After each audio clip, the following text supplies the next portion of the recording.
Donc là, je cède la parole à Nicolas Audino, secrétaire départemental du SNUIPP FSU. Bonsoir à tous les participants. Cher Jacques, nous nous félicitons et nous ne pouvons que nous féliciter de ce nombre important de participants au meeting de ce soir. Les membres de ta famille, tes proches, tes amis, les collègues enseignants, nombreux dans la salle, les personnalités, les représentants d'organisations et d'associations, les parents d'élèves, les membres de ton comité de soutien. Toutes ces personnes sont réunies pour t'apporter leur soutien face aux injustices qui te sont faites. Sache que tous ne sont pas là. Des collègues nous ont fait savoir leur impossibilité d'être présents ce soir, mais leur attachement à ta cause, ils ont déjà pu aussi te l'exprimer lors du rassemblement devant la direction académique le 2 octobre dernier, lorsqu'ils ont apposé leur signature sur la motion adressée en intersyndicale au recteur de l'Académie d'Aix-Marseille. Ce meeting public à l'appel de l'intersyndicale départementale SNUDIEFO, SNUIPP et SEUNSA qui s'est constitué autour de toi est une nouvelle étape dans notre démarche conjointe pour obtenir ta réintégration dans les fonctions d'enseignant et de directeur dont tu as été débarqué brutalement à la rentrée scolaire. Au fur et à mesure des étapes de notre action, en ta faveur auprès de l'administration, qu'elle soit au niveau départemental ou académique, qu'elle soit au niveau national, lorsque nous avons demandé à notre secrétariat national d'intervenir, nous avons été confortés dans nos appréciations de ta situation. Non, tu n'as pas refusé de considérer la situation difficile et complexe surgie au niveau de l'école l'année scolaire dernière. Non, tu n'as pas refusé de t'en emparer. Tu n'as pas refusé de participer à la recherche d'une issue construite et cohérente à cette situation avec toutes les parties mises en jeu. Maintenant, devant des situations complexes comme celle-ci, chaque acteur devrait réussir à prendre de la hauteur, faire preuve de lucidité, réussir à travailler de concert avec les autres pour aboutir au retour de la sérénité de tous, enfants, parents, enseignants. Ce n'est pas facile. Nous devons malheureusement déplorer ce manque de perspective pour gérer ce qui lui revenait de la part de l'administration départementale de l'Éducation nationale. Elle porte une lourde responsabilité dans l'évolution dramatique de la situation qui touche l'école et le village de Rustrel depuis la rentrée scolaire et jusqu'à aujourd'hui. Les conditions dans lesquelles tu as été notifié ta suspension, le contenu du dossier qui accompagnait pour l'étayer l'arrêt de suspension, sans qu'aucune faute grave ne puisse être citée. Les communications ambiguës et lourdes de sous-entendus faites par l'administration départementale lors de réunions tenues en présence des enseignants, en présence de parents d'élèves, tenues dans la presse, sont inacceptables à ton encontre.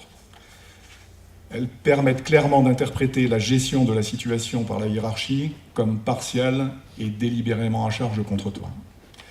Ces méthodes et ces pratiques de l'administration départementale nous alertent et nous inquiètent particulièrement. Le camarade de Force ouvrière en faisait mention. Comme le tien, que renferment les dossiers administratifs individuels des collègues? Dans quel esprit et pour quel usage sont potentiellement archivées des notes ou des documents? Y a-t-il, comme dans ton cas, des pièces concernant des affaires classées et pour lesquelles il y a une décision administrative de suppression des dossiers, mais qui subsistent? Faut-il craindre, comme cela a été fait pour toi, qu'il puisse à nouveau être fait l'amalgame entre des éléments de leur dossier, sans aucun lien entre eux, pour chercher à déconsidérer d'autres collègues comme tu l'as été? Ce qui a été mis en évidence au cours du développement de l'affaire douloureuse qui te touche crée dans l'ensemble de la profession enseignante des craintes et des méfiances vis-à-vis de l'administration. Au regard de ta détestable histoire, des collègues nous témoignent leur peur de pouvoir se retrouver un jour dans ta position.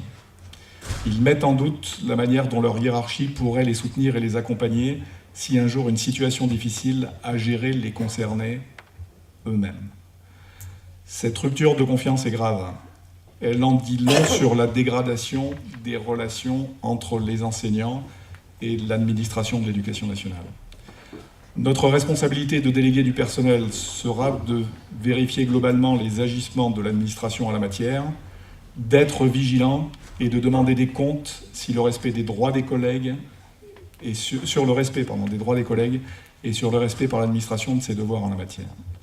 Mais dans l'immédiat, Notre action dans l'intersyndicale doit se concentrer sur l'obtention de ta réintégration. Faut-il voir comme un premier résultat de la tenue de ce meeting la convocation toute récente, mercredi dernier, par le directeur académique, d'une CAPD dont l'unique point à l'ordre du jour concerne ta situation administrative. Elle se tiendra jeudi 19 décembre prochain. Nous l'attendons, mais n'avons pas à nous contenter. L'intervention de l'Inspection générale de l'éducation nationale, par laquelle tu as été auditionné, eut lieu à la demande du recteur. Nous avons formulé au recteur une demande d'audience intersyndicale. Elle a été reformulée et relayée plusieurs fois au cours de la réunion du CTA par nos représentants académiques, comme par des interventions de chacune de nos organisations syndicales au cours des dernières semaines. Le recteur doit maintenant répondre à notre demande dans les meilleurs délais et donner une issue favorable à ta réintégration. Jacques, nous mesurons le courage et la force dont il te faut faire preuve pour réussir à surmonter les incidences de cette situation. Vois dans le combat que nous menons pour obtenir ta réintégration dans tes fonctions à l'école de Rustrel, l'expression du soutien que t'apporte notre organisation syndicale au sein de l'intersyndicale. Puisse-t-il te renforcer. Merci.